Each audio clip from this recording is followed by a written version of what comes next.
Hello, everybody. I see that the candle is being blocked. How's that? Is that better? I'm a little bit off axis here, and I've been rearranging my studio here. I think I need some more light here. I have to move it because I got a monitor. I'm improving my setup here, and before long, hopefully, I'll have a device, maybe a Podcaster Pro, where I'll be able to take phone calls and we can chat on a two-way basis. That would be interesting. But today, just to give you a little bit more information of what's on the menu for this week, I wanted to remind you that for the generous sponsors of me through Patreon, I will be having what I call office hours tomorrow, Wednesday. It's March 3rd. And by the way, today is March 2nd, 2021, just for the historical record rather. And today's talk is titled Mad World, subtitled Counter-Cognitive Infiltration. Mad World, Counter-Cognitive Infiltration. So tomorrow I'll be having office hours. It'll be at 12 p.m. Pacific Standard Time. That's tomorrow. And I'll be sending a Zoom invitation to all the subscribers, the patrons who are growing in number. Thank you very much. This allows me to buy the books and materials and upgrade the studio, and hopefully in time add to a traveling fund, because I have some plans for doing some shows in a remote location, different areas, parts of America, and maybe the world if that happens. Also, I'll remind you that tomorrow I'm on the Biden's Belt and Road Show. This is a new program that features George Webb, the investigative reporter. By the way, I just got his recent book. I'll be talking about it tomorrow on his show, asking some fine points about it. I think it's the best one yet. It's a full color expose and exposition about what really happened on January 6, 2021, taken from his on-site reportage itself. And he brings all the different threads of his investigation that's been running almost 5 years now, and wraps it up in a really exciting climax of the incredible scene that we saw on January 6th, which is still being mischaracterized, misrepresented, and outright lied about by MSM and legacy media. What else is new? However, we saw President Donald J. Trump at CPAC the other day, and he still knows how to hold a crowd, and nothing phases him. He's just like Donald J. Trump. And I think it bodes well for the American political culture and America and the world in general. But that having been said, we have to remain vigilant nonetheless and keep pushing ahead. And pushing ahead is what today's talk is about. But before I get into it, let me also tell you that I'll be on Thursday. I'll do this show Tuesday and Thursday, twice a week. But I also do the Thursday trio. I re-up for it for the month of March. So you'll be seeing me, God willing, through the entire month of March. Who knows what's in store for us in this crazy mixed up world of 2000. Really started last year, around March of last year. So it's been a full 12-month cycle of nothing but unremitting political oppression. And that's why I'm talking about Mad Magazine today. And then Sunday, this just broke yesterday, confirmed with Peter Duke. I'm going to be on his show. I tried to look it up, but I don't have a link here for you. So I'll give that information to you later. But just as an alert, if you're already subscribing to him and watching him, do so. If you're not, it's a good show. Peter Duke is, if you don't know, he's an incredible filmmaker, documentarian, and photographer. I heard a lot of very interesting stories when we were running around together down in La Jolla at the charrette that was hosted by George Webb, the investigative reporter, and organized within a couple weeks by Lady La Jolla. And he now has his own show. He impressed me back then as having a really astute analytical mind, especially where it comes to contemporary politics and events. He has a lot to say. And I'm pleased to say that I'm going to be an invited guest this coming Sunday, 12 p.m. Pacific Standard Time. And we're going to continue this discussion that I'm going to broach today with you. You're getting a preview of it, or maybe you're getting the fully realized part, but we're going to talk a little bit more about it because Peter and myself, we come from the same generation. We have very similar cultural, social, political reference points, life circumstances, and one of them has to be Mad Magazine. So I'm looking forward to that. Thank you very much for my friend from back in, I guess elementary school, but junior high school for sure, and through high school, Howard Wilson, the writer, and I think he's still working full time. He's not retired, but he devoted himself to literature very early on. He majored in English at Cal State Fullerton, and when we were growing up, we talked a lot about books. We talked a lot about music, and he sent me his one of his manuscripts recently. It's quite good. Especially since I understand, I recognize a lot of the points here. Kind of reminds me of Lucky Jim, although this takes place in an English college, right? Martin Amis.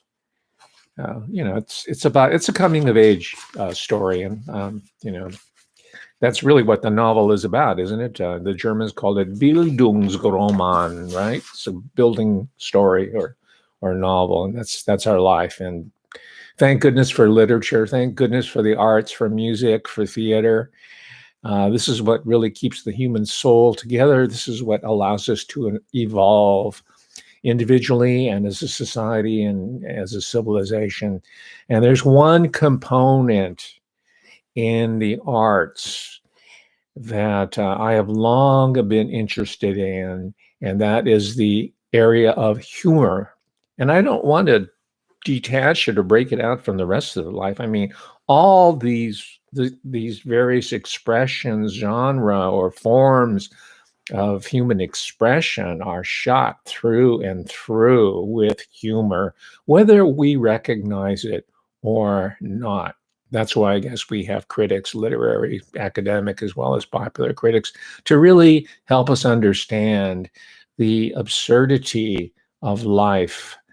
It helps us in ways I believe that even the theologians and the people, the clergy, they can't quite get there. I can relate closer, more to Mad Magazine to explain why decent, law-abiding, good-hearted people, loving individuals, how they're constantly being screwed over by people in authority and by loved ones. Yeah, of course, you're gonna get it from all the people that are around you. But I mean, all these people who are in these behind barbed wire, being guarded by mercenary troops and by Capitol Police, and they're hiding out from the American people. Why? And they're passing legislation. They're trying to put people to head health and human services, or the U.S. Health Department, putting there who are transgendered and who are advocating puberty blocking hormones for children. My gosh. If Mad Magazine was still in publication, there would be no dearth of material, and I guarantee you they would handle it in a way that's not tendentious, not particularly preachy, but always funny as hell. Yes, I said it. And we're going to get to the roots of it. A lot of it is grounded in the whole post-war baby boom culture. That's me. You're not going to get rid of me yet. I know Greta Thunberg and ALC, you just can hardly wait to push the boomers. Yeah, okay, boomer, off this historical stage, right? You want to just say, give us the hook, because tomorrow belongs to me. That's your motto, right? Remember that scene in Cabaret starring Liza Minnelli and Joel Grey? It was about the Christopher Ishwood, who I've spoken about many times already, based on his Berlin stories. He used to go there with a bunch of other high-born Englishmen for sex tourism. And it was like the Tijuana for Englishmen because of the economic crisis that had been created in the wake of World War I. And there's a great scene there where all these Hitlerjungen type people are in a cabaret, not a cabaret, but a cafe, a beer hall, perhaps. And one of them starts singing. It's sort of like the original, crowd. What are they called? Crowdsources. They just start spontaneously. You're at a mall and people start singing, right? Flash mob. That's right. By the way, flash mobs were engineered by the social scientists. We're going to talk about social science in a moment here, not in a dry fashion. They were engineered and they were studied, and flash mob experiments were used in all the different color revolutions overseas, was like in Tahrir Square. And the tech companies were involved with all the little Twitters and the Blackberries and the mobile phones in order to stage these types of events. And I'm sure that was a flash mob type technique was it in play on January 6, 2021. So the question, I'll return to it again, and it's not, it's the perennial question. It's in the Bible. It's in the 5 books of Moses. It's in the Gospels. It's in Buddhist scripture. One of the Eightfold Paths. The whole Buddhist theology is about how do you grapple with suffering in the world? How do you escape it? And they have all different approaches and ways of understanding. I'm not going to get into the fine points here, but the point is, it's a universal question for humanity. If you're born, if you live, you're gonna suffer, right? And you're gonna deal, even if you're a God-fearing person and you go to church every Sunday or synagogue or temple or the masjid and pray 3 times a week. There's no escaping it. How do you deal with all manner of misery, just sort of low-grade misery, sometimes outright physical attacks, relocation? You have your whole community being taken over and put in a concentration camp or put on a bus and taken over or being embargoed, having everybody sheltered in place, leading to genocide oftentimes. How do we grapple with that?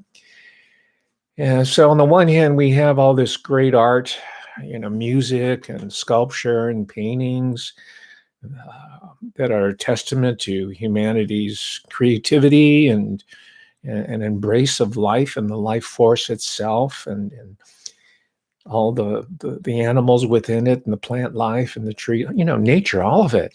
We have that, right? And then we have the other that I just described, and there's no comedian. I don't even want to call him let's call him a humorist, because he was so profoundly important. I'm speaking of the Irish American entertainer, performer, George Carlin. He expressed that duality in humankind in this collection. I think it's still in print. I encourage you to purchase it. I also, moreover, I'd like you to rent all his HBO specials. I think he holds the record in number of HBO. This is before HBO and Netflix went over fully to the dark side, completely, to complete the demoralization process. HBO at one time was doing cutting edge humor, and George Carlin was at the forefront of it. So was Robin Williams. And those are 2 of the 3 of my inspirations. First, there's George Carlin. Second is Robin Williams. And third is Spalding Gray. And I was asked, why do you put George Carlin and have Robin Williams? He's obviously a genius. Well, Robin Williams shied away from direct political commentary, right? He had all the other goods. But George Carlin dared go in that direction. Plus, he was super funny, right? And then Spalding Gray, he was more of a performance artist with sort of an undertone of dark gallows humor. Not very many people will know about him. And I'm mentioning him because he is an artist that deserves greater attention. And I'm going to be talking to, hopefully, his name will come up, and maybe Peter Duke will have some firsthand comments about Spalding. Maybe he knows him, for all I know. I mean, Peter runs in these, entertainment circles, so he might know. But I'm going to be talking about those three individuals on Sunday in specific, more at length, and the importance of humor and laughter and irreverence in human society and civilization, specifically today, here in 21st century America, March 2nd, 2021. My gosh, we really need these voices. And I am, including myself, I'm deputizing myself as being one of these voices to push us ahead. Yes, George Carlin, we miss you. That collection you had, it's titled Napalm and Silly Putty, right? Just sort of to capture that incredible duality. The same people that would create such an innocuous little toy as Silly Putty. A lot of you don't know what this is. It's a baby boomer toy. It really did nothing, but it was hugely popular. I'm sure I had it somewhere, much to my mother's chagrin. And the same people who created Silly Putty also created napalm. It's an incendiary that sticks on human skin. It's designed to stick on the human skin to burn it all the way down to the bone. And the U.S. Air Force, thanks to the Dulles brothers and people like Robert F. McNamara, who came out of the Ford company, by the way. He was an efficiency. He was a industrial managerial type. He said you can use those techniques in producing Fords to kill people on a genocidal level. That's Robert S. McNamara. S stood for strange, quite appropriate. Yeah, napalm. Those are the people that brought you napalm. So I'm inspired by Carlin's bizarre dialectic there. In fact, I had just read that book, and I said, you know what, and this is when I was still teaching, and I had a huge intro class, and this is the type of stunts that probably got me taken out of the large survey courses that would have 300 undergraduates packed into a lecture hall, and then they would have their different discussion sections. But I would lecture twice a week. So I set myself a challenge to do a napalm and silly putty type of dynamic or dialectic, let's call it, in a lecture. So I gave myself a challenge to, in one single lecture, to mention and discuss, bring up the Olsen twins. Remember them? Right? Mary Kay and Ashley, whatever, I can't remember their names. They were cute as pie, America loved them. I'd never watched that show, but it was kind of creepy. They're like bachelors living with all these, use your imagination what that's all about, right? The Olsen twins, right? I mentioned the Olsen twins on the one hand and the My Lai massacre in the same lecture. Now that's napalm and silly putty brought pedagogically to all these undergraduates, and they were aghast. But you know what?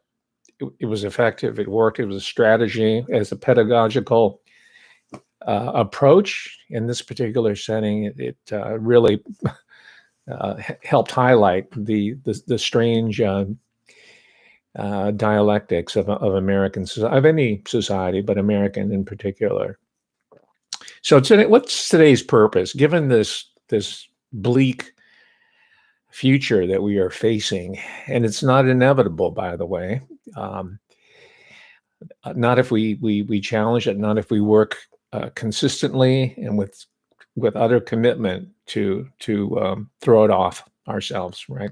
We can do it because we can read history and see where civilizations who were enslaved by a pharaoh or a king or a prince or an emperor who were able to break their bonds. We would read stories of people who were coal miners, like the Molly Maguires, right, in the Pennsylvania coal mining country. These are all, mostly 99% Irish immigrants who managed to fight their way into dignity and respectability, right? And again, of course, the struggle never ends, right? So what is the purpose of today's talk? Well, today I'm going to provide, or at least offer, a concrete strategy, an approach to subvert the new world order, if you want to call it that.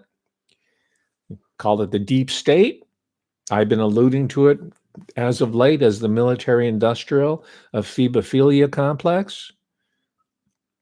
Whatever you want to call it, you know what I'm talking about. These are the people who have orchestrated the ball gagging of the American public, of the world, the gimping of America, just like that scene in Pulp Fiction, directed by the world's oldest fanboy and now fellow globalist inductee, Quentin Tarantino. Notice how these people who are on the outside, they're like cutting edge, how they're kind of brought into the center. You know, someone who's out there like Borat, right? Sacha Baron Cohen, he's fun. You know, I liked Borat. And then they bring, he's got an audience, so they bring him in over to their side. And now he wants to censor us. And I did get his recent series called Who is America? Because, he's a British citizen, by the way. He's a British subject. I should remind you the relevance of that. It's if it's British, if it's or British Commonwealth character, you can guarantee it's mostly compromised, especially in contemporary entertainment, for reasons that I've talked about in other sessions here. But Sacha Baron Cohen, yeah, okay, he's part of the UN-NATO globalist complex, and part of the propaganda is unremitting demoralization. Right. That's why they put that transgender creature out there with Uncle Joe Biden in order to just and get us talking about him, right? And not really focusing on the substantive issues, because it really doesn't matter what jerkwad is in that position. It doesn't matter that Dr. Anthony Fauci, is the head of such and such organization, or it doesn't matter if Bill Gates is out there. It's just really something that we can hate at and not, of course, grapple with the underlying problems. And that's what I'm going to approach today, right? We're going to overcome those little distractions that are put out there. So, it's called, by the way, I forgot the guy's first name. It's Professor Seligman.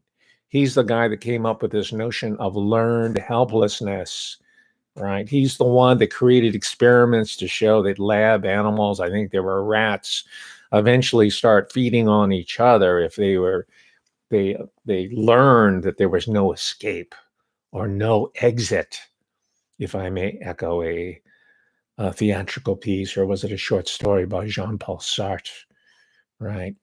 And the poet of bleakness and no escape and the Byzantine maze-like existence wrapped up in bureaucratic, abstract rules that no one really knows where they came from. That the poet of that is Franz Kafka, right?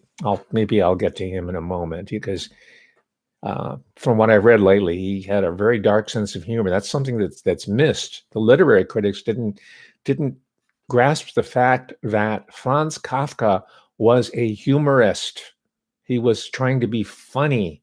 And when we were studying him in English or comparative literature, took all his words as being so grave. And I found out that he was quite a guy. He was very well liked. The ladies liked him. He would go visit whorehouses with his best friend, who later became his literary executive, Max Brod. They would go to whorehouses all over, not just in Prague, but in Vienna and Berlin. These are all upper middle class, Jewish, professional, educated, cosmopolitan types, and they had the luxury of doing that and indulging themselves in all sorts of theater, and they wore great foppish clothes and bowler hats and all that. They were part of the bourgeoisie, with one exception. They were not part of the Catholic majority in Prague or the area there, which accounts for the great alienation that that pervades the literature of people like Franz Kafka. And I will make the argument that the literary output, it's not me, it's not original to me. In fact, I'll go to some academic articles that are restating what I observed, many, many years ago.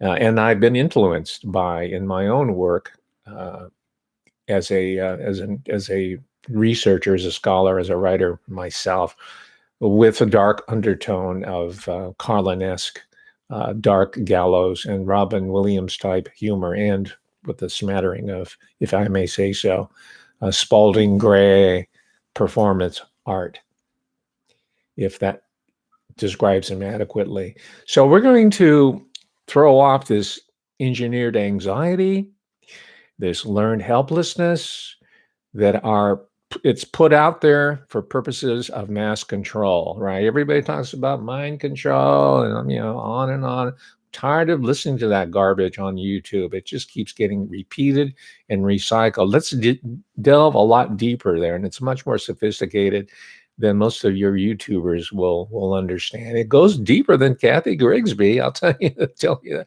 She's an important person for kind of blowing the whistle early on, but she's just hitting the tip of the iceberg. I'm interested in the iceberg. And I'm not saying I'm the end all and be all of this knowledge, but I am pushing it further and further. So I want to help dismantle through the laughter of the immortals. That phrase, the laughter of immortals. I read that in college. That comes out of Steppenwolf by the author Hermann Hesse. Right, everybody was reading Hermann Hesse when I was in the undergraduate. I tried to avoid it. I tried to avoid Hesse. I tried to avoid Kurt Vonnegut. I tried to avoid all the writers that everybody was reading because it was cool, right? But I couldn't avoid Hesse, and I got into him, and he still remains a touchstone, just like these comedians or these humorists I talked about. There's certain literary figures that have stuck with me and have informed my own outlook and my own understanding of the world. One of them is Hermann Hesse. And he talked about the laughter of the immortals. And for him, the immortals were people like your Franz Kafka types. Even though Kafka was a bureaucrat, a minor bureaucrat, he worked for the state-run insurance company and helped people with their pensions and all that. And he had a law degree, and he was literate in 2 or 3 different languages, and was indispensable. It also helped him get out of World War I because he was indispensable to the functionings of the state. Plus he also had, significant health problems, as many of you know.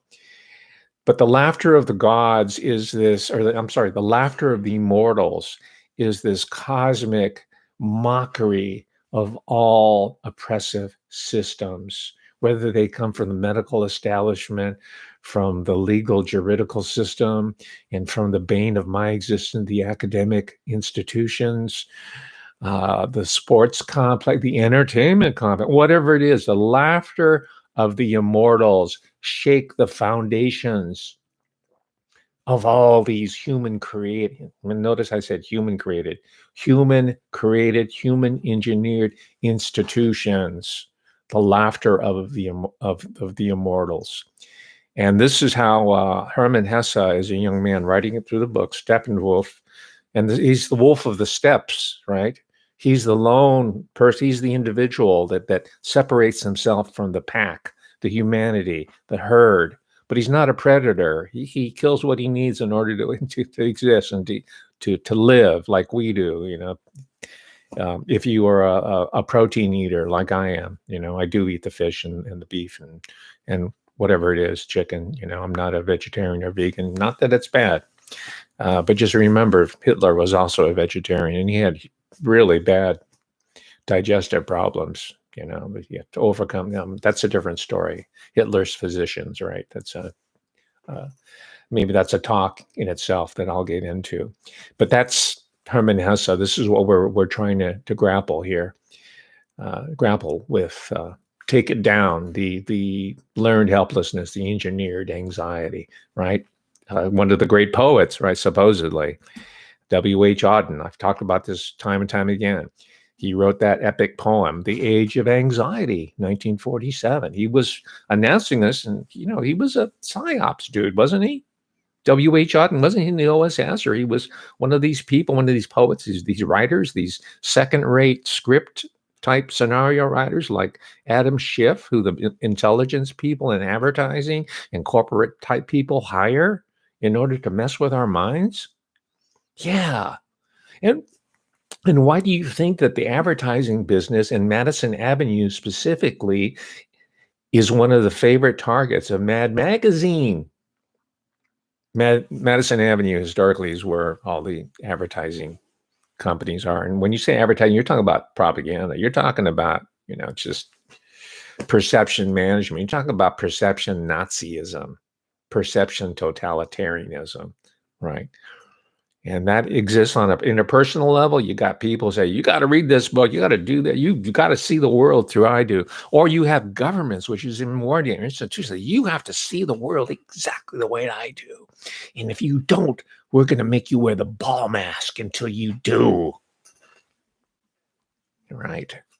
That's, to me, is what I understand the engineering complex called advertising, right? Edward Bernays, that's a cakewalk. That's just candy ass stuff, that book on propaganda, little booklet, that's doesn't even capture, 1/10% of what these operations are really involved with. So, the old saying, fight fire with fire, right? Giant forest fire created by directed energy weapons by any chance? I don't know. Perhaps so. Out here in the People's Republic of California, we've been hit by them for the last 3 out of 5 years, I believe, suspicious fires. So how do we fight fire with fire in this particular case? Well, in the same way that the bad guys, right, all these institutions that have already ticked off, and there are more involved. Any corporation you want to talk about is part of this list. Wall Street, right, the financiers, they use what they call social engineering to mess with our heads and to control us, to wear the GIMP ball mask, right? Well, guess what? This is our fire too. We'll use social engineering against them. That means against them in Mountain Talk, right? So here's one book that is published, by the way, by an academic social science, behavioral science publisher called Wiley. This is not your ordinary trade book. This is what they study in business schools.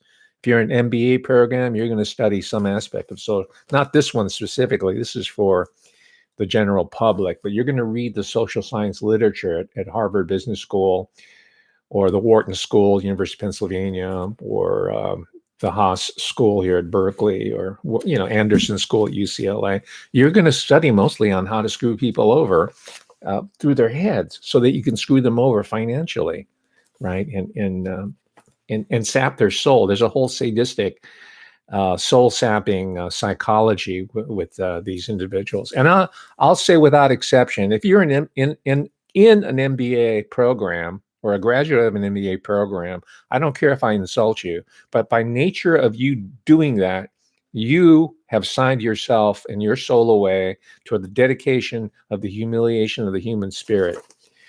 That's what MBAs are. That's where, people like Robert McNamara come out of, right? These operations research type people, these efficiency experts, these people with their calculators at first, and now they're quantum computers. So we're going to study their techniques and use their fire against them through social engineering. And how, well, I'm not going to go through the entire agenda here, but he misses an important point here, right? And that is the use of humor in gaining people's confidence. Making them laugh means you're making a friend. Right, Jerry Seinfeld, another comedian who I really respect and admire, talks about how his father was a traveling salesman in his area. He's from Massapequa, New York, but his father had good sales. Why? Because he knew how to build rapport, doing cold calls with existing companies, or accounts rather. How did he do that? He did it by chatting them up, telling them a joke, right? He was like a comedian. So Jerry Seinfeld said, hey, I'm going to forget doing the sales. I'm just going to go straight to the stage, right? So that's the secret tool here in the social hacking that we're going to use. The laughter of the immortals, social engineering. That's why I call it counter-cognitive infiltration, right?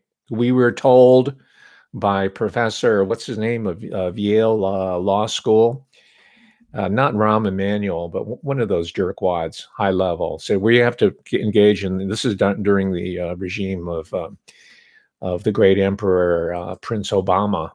He said, we're going to do cognitive infiltration, to the American people to really mess with them. We're going to infiltrate their very cognition. And now, there are neurological makeup as well. Not just ideas, but they're getting down to the neurons, ladies and gentlemen. Right. So we're going to take that and flip it on its head, right? Just like Marx flipped Hegel on his head, right? Just like the Gnostics, the Luciferians, they like to invert. Well, we can invert. It's a good strategy. Fight fire with fire. So I call it counter-cognitive infiltration through humor, through Mad Magazine. Oh, by the way, I should state, and I'm going to look up her articles probably after I finish this talk and have a snack. And but her name is the person that this guy Christopher Hadnage, I'm not know how I pronounce his name, Hadnag. It's called Social Engineering: The Science of Human Hacking. Human hacking, right? You're being hacked, I'm being hacked. Her name is Dr. Ellen Langer, from which he constructs. This is very cynical. So people talk about Machiavelli and the Prince and all that. That's nothing. This is based on contemporary human society. This out Machiavellian Machiavelli. All right. So we're going to use that. So where do we go from here? Let's talk a little bit about Mad Magazine more specifically and how we can use it as a counter-cognitive infiltration device by generating humor and by destabilizing existing structures through the laughter, right? It just shakes the entire building, the foundations of it. And we see that. Before I move on to Mad Magazine specifically, let me remind you how important humor is to all different forms of creative expression in the literature and in the arts. We see it in fiction. We see it in poetry. We see it in theater. Shakespeare's full of comedic episodes. I mean, there's entire careers divided between the comedies and the tragedies, but within all those, there's incredible uproarious moments, and they call them light relief entertainment moments, but really, I think they are the play in itself, the laughter that arises. That's another talk altogether, Shakespeare. So we have that, and people like Schiller, the early the people that are responsible for the Romantic movement and all that say, well, this is really sort of humanity's consolation for living in such a wicked, fallen world, and so we have that. It's just sort of a sop to our. I'm not content with that.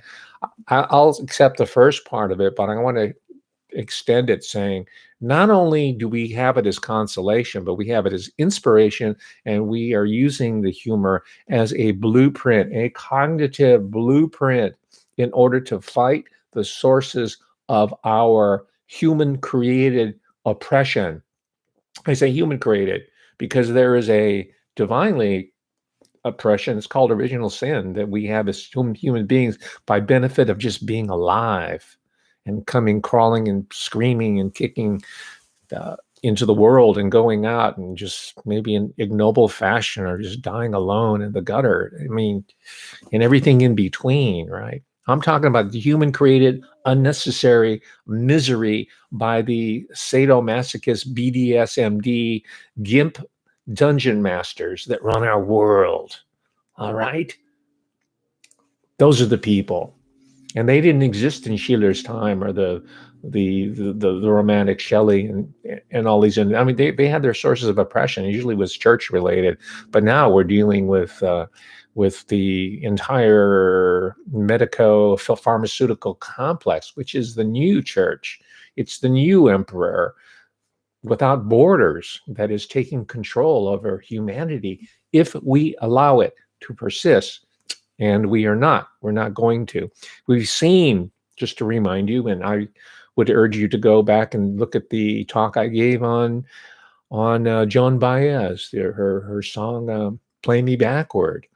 We saw how the anthology of American music, folk music, inspired an entire generation to examine their Scots, Irish, Welsh, African slavery roots, and Native American. It all went into the American folk music, and it came out in the late 50s and 1960s and produced people like Bob Dylan, Phil Oakes, and I talked more specifically about Joan Baez, correct?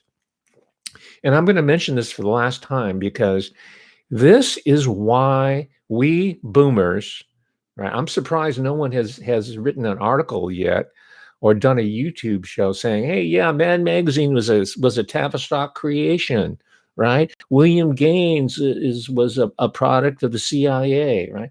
These are all psyops. But anything that comes out of the boomer generation is usually reviled. Mad Magazine has not yet, right? Why? Maybe parts of it were. I don't know. But, I would be surprised if that happened. The point is that ignore the haters of the boomers. They want you off the historical stage, and they also want to cut the younger generation off from the knowledge, the capital, the inheritance, both psychic, cultural, and financial inheritance that you pass on, hopefully, to the next generation. So don't fall for the AOC, Greta Thunberg, die boomer, Green New Deal agenda.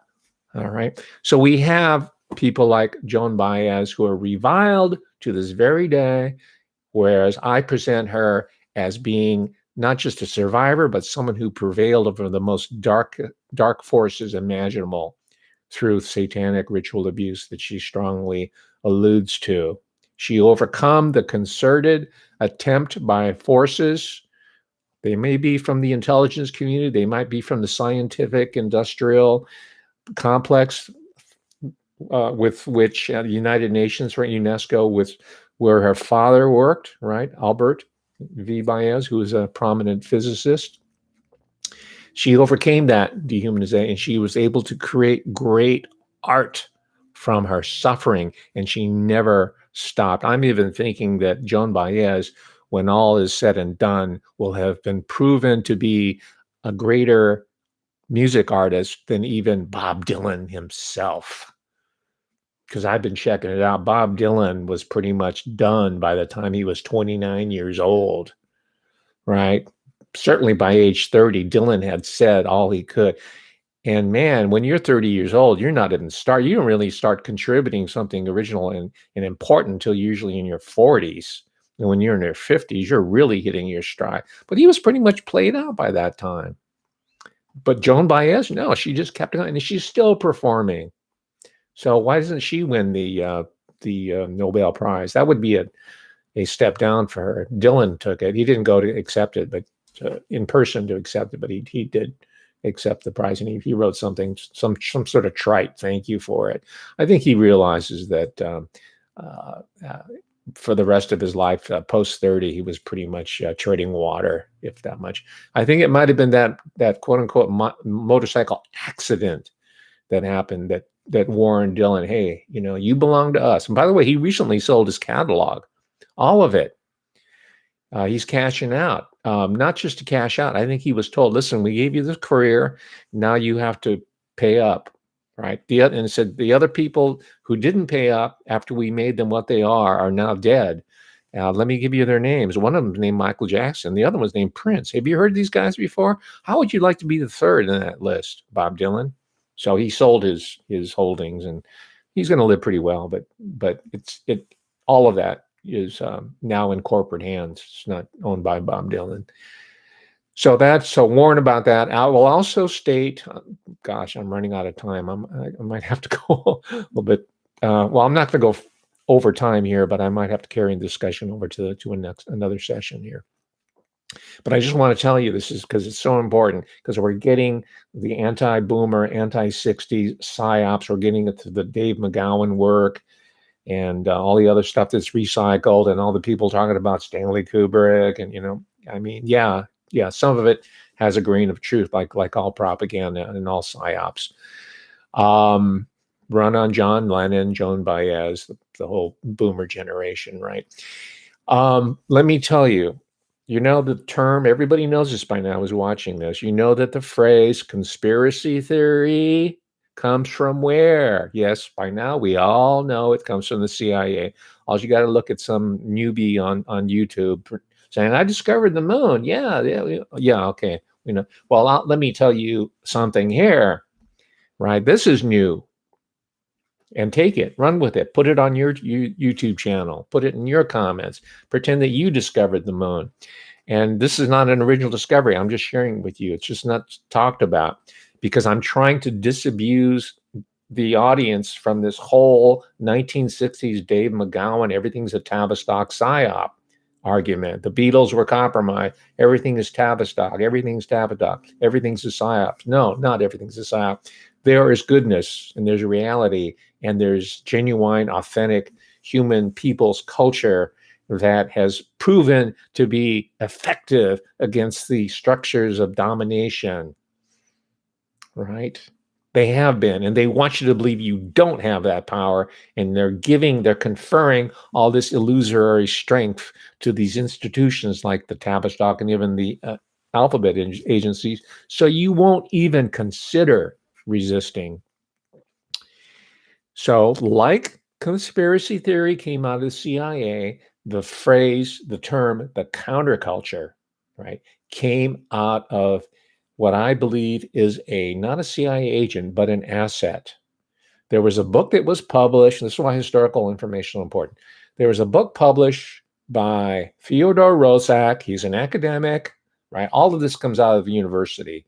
The bioengineering, the pharmaceutical university, the inhumanities, the people who have workshop transgenderism, and now we're going to have a health czar out there who is a transgender person who wants to dick around with the human biological, physiological system through rewiring our endocrine system. Their whole field is now called behavioral endocrinology, not just endocrinology, it's behavioral endocrinology, right? And we know about the roots of all that from previous talks here. So yeah, this was Theodore Rozak. He has all the academic credentials lined up. The Making of the Counterculture. I read the book. That's where that phrase came from. I'm sure he got money. He probably didn't even know it, through the publisher. Right? The publishers are fronts for the alphabet agencies. Get the book by Wayne Madsen. You'll see all the major trade and even mass market publishers on the list. So they find these people and they recruit them, and they might even write their books for them, and they put their name on them, and they create a whole legend behind them, and they get representation from creative artist agencies, and voila, Jordan Peterson. Yeah, there you go. Canadian subject, psyop agent, talking about my country, America, whereas his problem has a hell of a lot of problems that he needs to take care of. So shut up, Jordan Peterson. Go back stay on your side of the border, and don't talk about our president, our dear American president, Donald J. Trump. Why don't you deal with that miscreant who sits on the throne in your Commonwealth? Okay, so that's how it really works, lady. That's how these academic superstars are found and created and made. All right. And the other book that helped to create this notion, a straw man, really, image, a caricature of what I'll call it the counterculture. I'll embrace it, if you don't mind. Just know that it comes from these intelligence, these advertising agent publishers, right? Mainstream MSM publishers, trade publishers.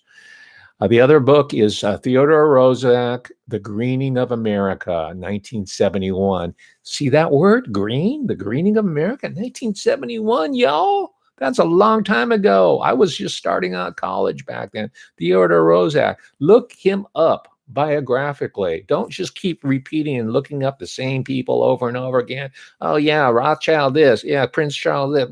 Yeah, I read that stuff. I've read Bloodlines of the Illuminati many times. I have three different versions of it. It's a brilliant book. It's already been written, though, so stop recycling. Look up Theodore Roszak. Look at his bona fide. See where he comes from.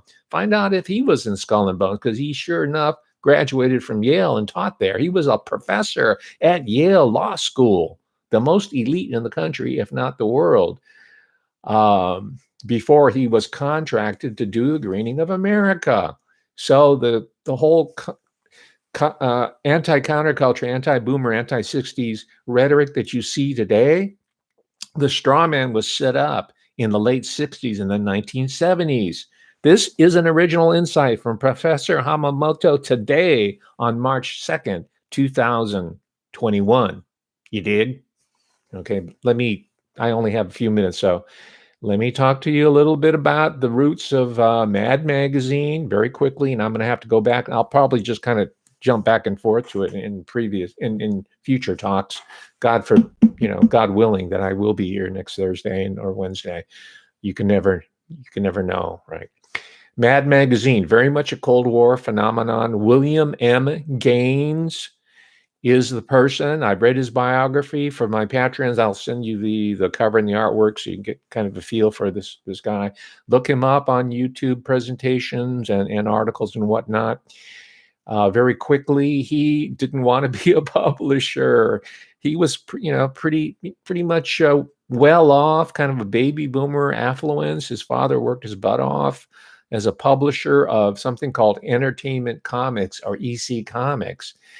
And his father was continually being hounded by censors, right? We talked about the movies and the Hayes office and the censorship there in order to supposedly control all the sexual licentiousness and the irreligious behavior and exhibitionist type activity, the movie screen, so that it wouldn't erode the moral substance of the American people. Same with comics. They were seen in the old days as corrupting youth and children. And his father happened to be one of the major publishers, but his father died in a motorboat accident. Yeah, they were rich enough to have a summertime home on the lakeside and have their own motorboat, and he got killed in it. So all of a sudden, William Gaines inherited this small little business operation, which he didn't want to do.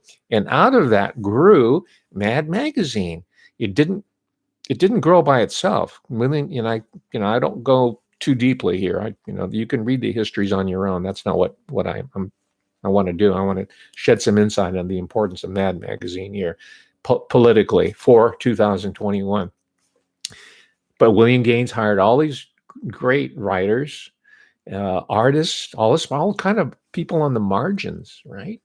Because it wasn't cool back then. You have these people like the guy that did V for Vendetta, or you have a guy like Gaiman, Neil Gaiman, right? These are all today. They're all superstars. The people doing the graphic novels and the heroes and the art, and Frank Miller. I mean, all these guys do incredible work. I really respect it. I enjoy it. I have some problems with it. Gaiman, for example, comes out of Scientology. Not very many people know Neil Gaiman. Not very many people know that. Well, that might be another talk altogether. But the point is that back then comics were seen as outlaw, almost contraband, just almost akin to pornography, right? It was also a medium that second generation Jews in New York in particular, in that whole area, were allowed to thrive because they couldn't go into mainstream literary areas. That came like later in the 60s and 70s. People like Philip Roth and Joseph Heller and something called, Jewish fiction, called, I just call it American fiction myself. What something identifiable to come out of that milieu didn't happen until half a generation later. But it was people like Gaines's father who were doing all the just sort of marginal, and same with the show business. It was all run by a bunch of gangsters, mostly Jewish and Sicilian gangsters, some Irish mobsters, who were involved in doing all sort of and it only became cool later when celebrity and money became attached to it. I mean, if you go to look at the Purple Gang, right here in this great book here, most of the gangsters, mobsters who were killed and shooting each other, most of them were Jews. And so the comic book industry, and I'm saying this because the comic book industry and all the censorship was inspired to a great degree against the internal threat of people second generation primarily, who are very Americanized, like baseball went all to the movies, but were not fully embraced by the larger society, to put it lightly. In fact, maybe even attacked and held under suspicion and always being investigated for or censored, like entertainment comics, like his father. And William Gaines himself caught a bit of that flack as well. And part of his way of evading that sort of attack by the morality police, very much like right now, 2021, was to create not a comic book, but a magazine. A magazine has a much more automatically legitimate tone to it. So he called it not Mad Comics, but what? Mad Magazine, right? And I understand the importance of just the change of a single word. When I myself was trying to make a point about the fact that there are no Asian American men in Hollywood movies or on network television, I decided to make my own erotic film.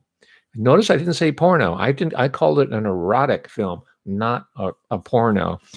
And maybe I should did it. I'm just throwing that out right now, and you might be shocked by it, but there was a whole pedagogical purpose behind what I did. And by the way, I think I was inspired by people like William Gaines. I think I was inspired by people like Stan Lee. He changed his name. I can't change my name from Hamamoto to Hammond, but Stan Lee can change his name from Lieber to Lee and get away with it, right? I can't pass.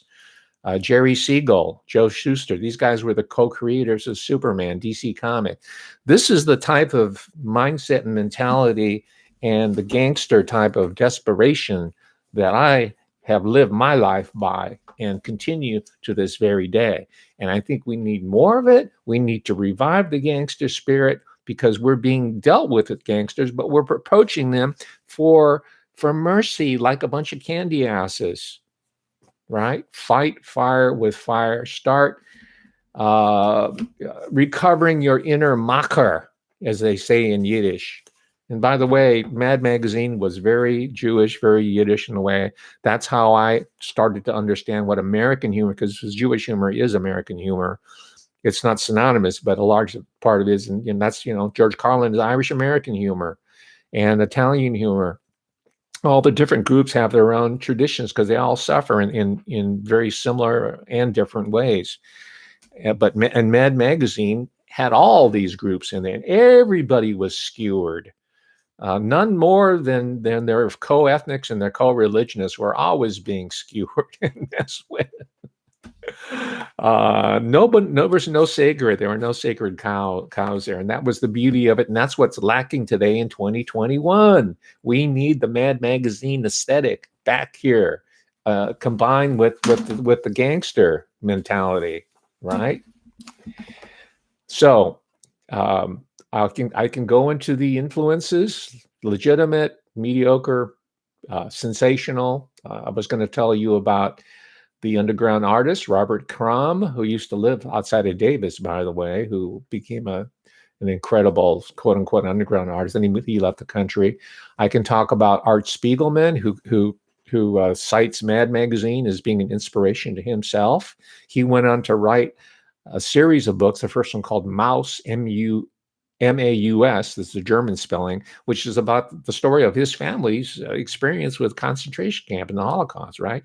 And this is a guy who was drawing cartoons, and he does a graphic novel on this that it was so great. I mean, I have the first edition of it. I knew there was a revolution in literature taking place by people who are descended from Mad Magazine, people like Art Spiegelman and his wife Françoise Mouly, who together edited a large format magazine called Raw, which I have the early ones because I was reading this stuff. And all my colleagues were saying, you can't read that. You can't talk about comics. You can't talk about the popular culture. And now look at it. It's being studied, and there are dissertations and academic articles being written on this stuff.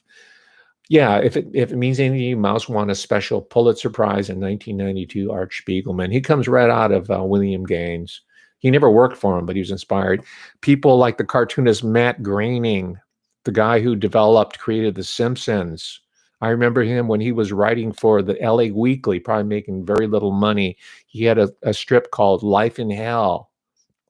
The LA Weekly was an independent free paper that they used to have out in front of Tower Records or the cafe or the restaurants, and you read some articles in there, but mostly it's advertisements. I used to write for papers like that, to the disgust and the disdain of my family. So, what are you writing for that throwaway? And I said, man, I'm a writer, and a writer will write for anything. A writer will do anything he or she can in order to write.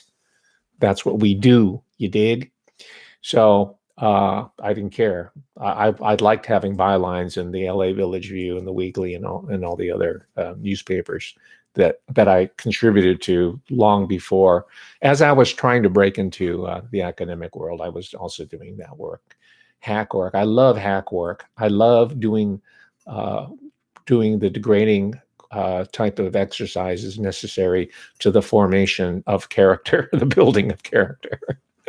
So the story of Matt Groening, let me tell you very quickly before I end here, and I'll pick it up later, because you can read the history of Mad Magazine on your own, but you can't hear the Professor Hamamoto story and the relationship to these people. Matt Groening, who is a descendant from William M. Gaines, publisher of Mad Magazine, not Mad Comic, Mad Magazine. Matt Groening really insulted one of my students over at UC Davis, and she happened to be South Asian. Her parents were immigrants from South Asia. And as such, she was not really in tune, or their parents, they're immigrants, right? With the American culture of the 1950s, the post-war culture, and the repression, and how Mad Magazine kind of skewered everything that was false and pretentious about the 1950s, 60s, 70s, and 80s and 90s. So she was very offended when Matt Groening put in his cartoon Life in Hell, or the early Simpsons, when Groening was still, I think, an integral part of developing the show, which lasted forever, right? The Simpsons. So she said, "Hey, I wanted a research paper on the Simpsons." And I said, "Oh, that's really interesting. I'm interested in pop. What's your angle?" She said, "Well, there's a character on the Simpsons who is like a 7-Eleven, a convenience store clerk, and he goes by the name of Apu Nahasapi Ma Pitalon." Right? It's purposely multisyllabic. She says, "I'm really disgusted by that. I think it's really insulting." And so I say, "Hey, well, you're here, and why don't you write to Matt Groening? Why don't you contact him and see what he has to interview him?" She said, "No, I can't do that." I said, "Well, he's just a guy, and if you write a good letter and catch his attention, you don't know what kind of response you get." So a couple of weeks later, sure enough, she was so happy. She came into class. She said, the paper was really good, by the way, when she finally completed at the end of the 10-week quarter. But before that, she came in very proudly and showed me a little panel that she had carefully wrapped up. And the panel was a caricature of the Simpsons, the family, right? And it was drawn by none other than Matt Groening himself. And it was signed by him, and it wrote a little message. And he said, "Hey, listen, I'm a Jew, right? Okay, I'm writing it from minority perspective. I feel you. I understand why, you're upset about Apu." He said, "But everybody is a potential caricature, right? In our world of humor, there is no one who's off limits, and there's no theme that's off limits, right? Let me end you with these are my two valued possessions. One's called Totally Gross Jokes, Totally Gross Jokes 2.